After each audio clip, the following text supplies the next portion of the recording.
Hi student. Next exercise 9.4 question number 3. So அப்போ இதுவும் last term மாதிரியே தான் integral over 0 to 1 by root 2 e power sin inverse x divided by root of 1 minus x square into dx. Okay so அப்போ இதுலேயும் பார்த்தீங்கன்னா some பார்ட்டை தனியாக எடுத்து டிஃப்ரென்ஷியேஷன் பண்ணி லிமிட்டை சேஞ்ச் பண்ணி மறுபடியும் கொண்டு போய் அதிலே சப்ஸ்டியூட் பண்ணி இன்டகிரேஷன் பண்ணி சொல்யூஷன் சொல்லணும். ஓகே இங்கேயே செக் பண்ணிக்கலாம். நம்ம சைன் இன்வர்ஸ் எக்ஸை டிஃப்ரென்ஷியேஷன் பண்ணால் என்ன வரும்? Square root of 1 minus X ஸ்கொயரா. ஓகே ஸோ அப்போ அதை வந்து நான் என்ன ஆன்சர் எடுத்துக்கிறேன்னா டி அப்படின்னு நான் எடுத்துக்கிறேன். ஓகே அப்போ என்ன வரும்? t is equal to sin inverse x. அப்போ differentiating with respect to x. dt by dx. Sin inverse x differentiate பண்ணா 1 by square root of 1 minus x square. Okay. அப்போ dt is equal to dx divided by square root of 1 minus x square. Okay. இப்போ லிமிட்டை change பண்ணிக்கலாமா? First x அடுத்தது D. இப்போது நல்லா தெளிவாக கவனிச்சுக்கோங்க. எக்ஸுக்கு என்ன கொடுத்தா டி என்னவாக மாறப்போகுது? எக்ஸுக்கு நம்மகிட்ட என்ன லிமிட் இருக்குது? 0 இருக்கா? டிக்கு சைன் இன்வர்ஸ் 0, சைன் 0 0. இங்கே என்ன இருக்குது?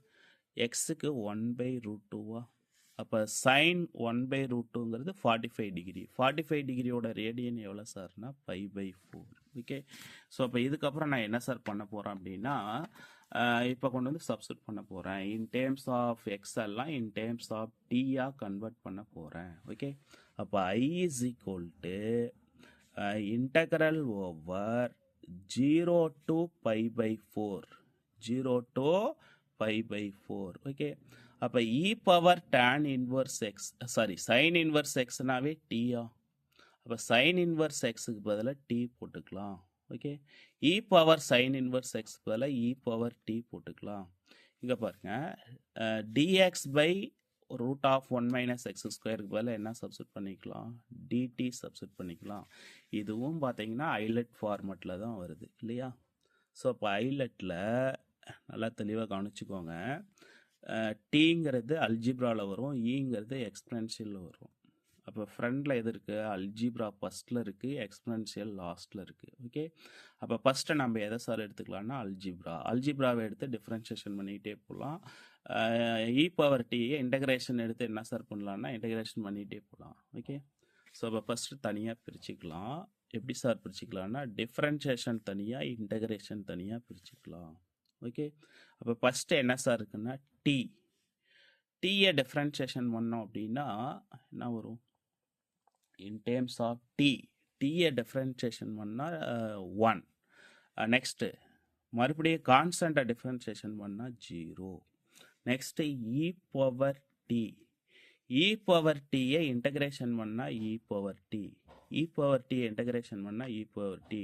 ஸோ இ பவர் டியை பொறுத்தளவு டிஃப்ரென்ஷியேஷன் பண்ணாலும் சரி இன்டகிரேஷன் பண்ணாலும் சரி அதை எத்தனை வாட்டி பண்ணாலும் நம்ம இ பவர் டினே தான் போக போகுது. ஓகே ஸோ அப்போ இதை பிரிச்சுக்கலாம். ஃபஸ்ட்டு டேர்ம் என்ன சார் அப்படின்னா plus, second term minus, third term plus. Okay so அப்போ ஃபஸ்ட்டு டேர்மையும் செகண்ட் டேர்மையும் மல்டிபிள் பண்ணலாம், செகண்ட் டேர்மையும் தேர்டு டேர்மையும் மல்டிபிள் பண்ணிக்கலாம். ஓகே அப்போ இப்போ இந்த ஃபார்முலா கொண்டு வந்து நம்ம அப்ளை பண்ண போகிறேன். அப்போ என்ன இருக்குது சொல்லுங்கள் பார்க்கலாம். ஐ இஸ் ஈக்குவல் டு எப்படி எழுதலாம்? First t e power t okay minus e power t okay 0 to pi by 4, 0 to pi by 4. அப்போ upper limit lower limit apply பண்ணுறதுக்கு முன்னாடி இதில் ஒரு சின்ன சேஞ்ச் என்ன சார் அப்படின்னா இ பவர் டியை காமனாக வெளியில் எடுத்துக்கலாம்.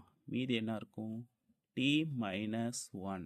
ஓகே ஸோ அப்போ upper limit lower limit 0 to pi by 4, 0 to pi by 4. அப்போ எங்கெல்லாம் டி இருக்கா அங்கே ஃபஸ்ட்டு என்ன சார் அப்படின்னா அப்பர் லிமிட் கொடுக்கலாம். அப்பர் லிமிட் கொடுத்தா என்ன ஆகும்? I is equal to e power pi by 4, e power pi by 4 tக்கு பதிலா pi by 4 minus 1 okay minus lower limit கொடுத்தா e power 0 anything power 0 1 அடுத்தது lower limitக்கு 0 கொடுக்கலாம் 0 minus 1 என்ன சார் வரும்னா minus 1 okay அப்ப finally we get I is equal to e power pi by 4 pi by 4 minus 1 minus to minus plus 1 minus to minus plus 1 okay